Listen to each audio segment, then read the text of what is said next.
Telangana anti cheap liquor movement round table సమావేశం హైదరాబాద్లోని కళింగ భవన్లో జరుగుతోంది. లిక్కర్ పాలసీలో భాగంగా ప్రభుత్వం చీప్ లిక్కర్ తేవటాన్ని విపక్ష నేతలు తీవ్రంగా వ్యతిరేకించారు. ప్రస్తుతం పీసీసీ చీఫ్ ఉత్తమ్ కుమార్ రెడ్డి మాట్లాడుతున్నారు. ఇప్పుడు లైవ్ చూద్దాం. విష్మయ్య గౌడ్ గారు, మరి కళాకారులు, మేధావులు, మరి ఉద్యమకారులు, మరి అక్కలు, చెల్లెళ్ళు, అన్నలు, తమ్ములందరికీ కూడా నమస్కారం. ఈరోజు ఈ చీప్ లిక్కర్కి వ్యతిరేకంగా వివిధ రాజకీయ పార్టీల నుంచి మేము తెలంగాణ రావడానికి క్రియాశీలక పాత్ర పోషించిన మరి ఇక్కడ చాలామంది మిత్రులు, మరి విలేకరు మిత్రులందరికీ నేను నమస్కారం తెలియజేస్తూ, నిజంగా ఇది మనం ఒక చాలా బాధాకరమైన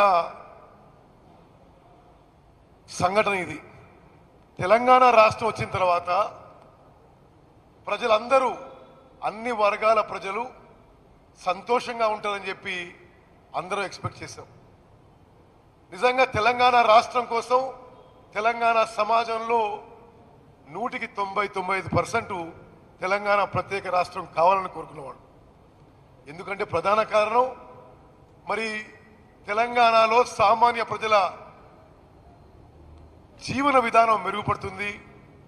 మరి విద్యార్థులు కానీ, యువకులు కానీ, మరి మహిళలు కానీ, రైతులు కానీ, కళాకారులు కానీ, సమాజంలో అన్ని వర్గాలు తెలంగాణ రాష్ట్రంలో ఒక మెరుగైన జీవితం వస్తుందని చెప్పి ఆశించి తెలంగాణ రాష్ట్రం కోసం ఎవరికి ఎంత వీలైతే అంత పోరాటం చేసిన విషయం మనందరం గమనించాం.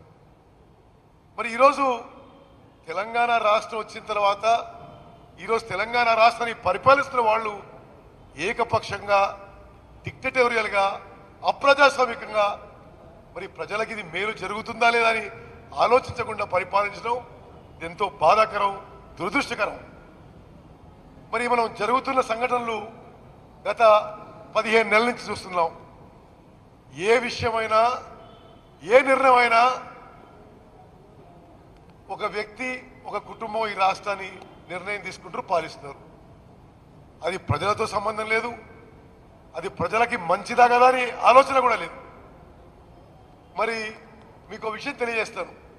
మొదటి శాసనసభలో ఈ ముఖ్యమంత్రి గారు అన్ని విషయాలు అఖిల పక్షం ద్వారానే తీసుకుంటామని చెప్పి ఒక ప్రకటన చేశారు శాసనసభలో. గుర్తుంది కదా? ఒక్కసారి ఒక్క విషయం, ఒక్క నిర్ణయం కూడా ఏ పక్షాన్ని, ఇంకెవరిని అడగకుండా నిర్ణయాలు తీసుకుంటారు. మరి ఈరోజు చీప్ లిక్కర్ విషయం, మనం మద్యం విషయంలో ఉమ్మడి ఆంధ్రప్రదేశ్లో ఏమేం జరిగిందో మన అందరికీ బాగా తెలుసు.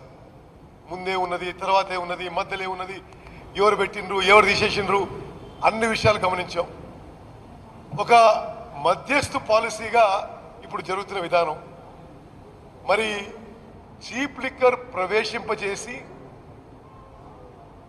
ఈ మద్యాన్ని, లిక్కర్ని మరి ప్రజలకి మరింత అందుబాటులో చేయడం, ఇది తెలంగాణ సమాజానికి మంచిది కాదని చెప్పి మనం అందరం ముక్త కంఠంతో ప్రకటించాలి.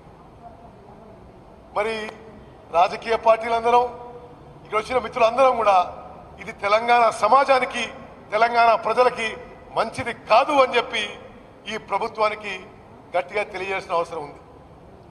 మరి మిత్రులు చెప్పారు, సరే కాంగ్రెస్ పార్టీగా ఎటువంటి పోరాటానికైనా, ఎటువంటి విషయానికైనా మరి మనందరం కలిసికట్టు చేస్తాం, మేమేం చేయాలో చేస్తాం.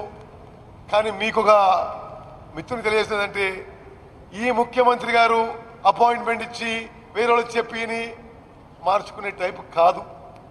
ఎందుకంటే చాలా విషయాల్లో మీరు కమ్యూనిస్ట్ పార్టీని చూసాం, మొన్న మున్సిపల్ కార్మికుల సంబంధం చూసాం, వివిధ అంశాల్లో ఎవరిని దేన్ని కన్సల్ట్ చేసేది లేదు, తనకి ఇష్టం వచ్చినట్టు చేయడం.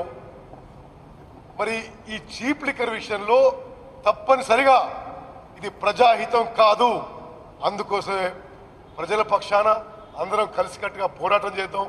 కాంగ్రెస్ పార్టీ మీ ఎంబడి ఉంటుందని చెప్పి అన్ని విషయాల్లో ముందుంటుందని చెప్పి మనం చేస్తున్నాం. ఇక ఆదాయ వనరులకు వస్తే ఒక్క విషయం మీకు తెలియజేయాలి. తెలంగాణ బిల్లు డ్రాఫ్టింగ్లో తెలంగాణ బిల్లులో వివిధ అంశాల డ్రాఫ్టింగ్లో పాల్గొన్న వ్యక్తిగా తెలంగాణ ఆదాయ విషయం మీకు తెలియజేస్తాను. తెలంగాణ రాష్ట్రం ఏర్పడేటప్పుడు మరి కొంతమంది మేము ఆ బిల్లులో ఉన్న అంశాలు కొంత మేము పాల్గొన్నాం. ఎందుకంటే ఈ ఆదాయ వనరుల విషయం డిస్కస్ అవుతుంది.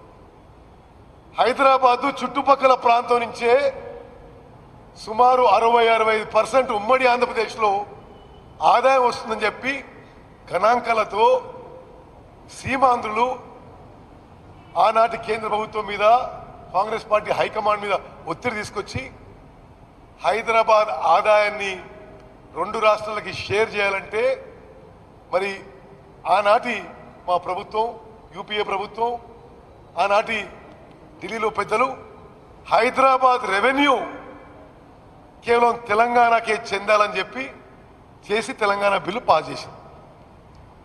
అంటే ఎందుకంటే ఆదాయ వనరుల కోసం చీప్ లిక్కర్ అంటే మనం ఒకసారి ఆలోచన చేయాలి. తెలంగాణ ఆదాయ వనరులు మరి ఉమ్మడి ఆంధ్రప్రదేశ్లో మెజార్టీ ఇన్కమ్ వచ్చే మొత్తం తెలంగాణకు చెందింది. అందరికీ తెలుసు తెలంగాణ శాసనసభలో ముఖ్యమంత్రి గారు ఉన్నారు. ధనిక రాష్ట్రం, రెవెన్యూ సర్పుల రాష్ట్రం, భారతదేశంలోనే అత్యధిక పర్ క్యాపిటల్ ఇన్కమ్ 1-2 రాష్ట్రాలు మినహాయిస్తే తెలంగాణ రాష్ట్రం. మరి రెవెన్యూ విషయమే కాదు ఇంకొన్ని తెలంగాణ బిల్లు ఉన్న విషయాలు ఈరోజు చాలా గొప్పగా వాళ్ళు చెప్పుకుంటున్నా. ఎన్టీపీసీ ద్వారా 4,000 మెగావాట్ల 20,000 కోట్ల పెట్టుబడున్న పవర్ ప్రాజెక్ట్ కూడా తెలంగాణ బిల్లు ద్వారానే వచ్చింది. ఇంకా ఇటువంటి చాలా విషయాలు తెలంగాణ బిల్లు ద్వారా చాలా మేలు జరిగింది. మేమేమంటారు అంటే ఆదాయ వనరుల కోసం ఒక ధనిక రాష్ట్రంలో ఒక రెవెన్యూ సర్పుల రాష్ట్రంలో ప్రజల ఆరోగ్యం నాశనం చేసే అవసరం ఉందా? ఆదాయ వనరుల కోసం మాత్రం చీప్ లిక్కర్ అవసరం లేదు. రోజుకో పిచ్చి ప్రకటన, చిత్ర విచిత్ర ప్రకటనలు. మరి ఒకరోజు అంటే ఆదాయంతో సంబంధించింది, ఓ రోజు సెక్రటరియట్ కూలగొట్టి వేరే చోట కడతా అని, ఒకరోజు ఇంకోటి చేస్తా అని, ఒకరోజు ఉస్మాన్ హాస్పిటల్ కూలగొట్టి ఇంకోటి చేస్తా అని, అవన్నిటి విషయంలో ఆదాయంతో సంబంధం లేదు. మరి వేల కోట్లతో అవినీతితో కూరుకుపోయిన వాటర్ గ్రిడ్ ప్రాజెక్ట్ చేస్తామంటారు.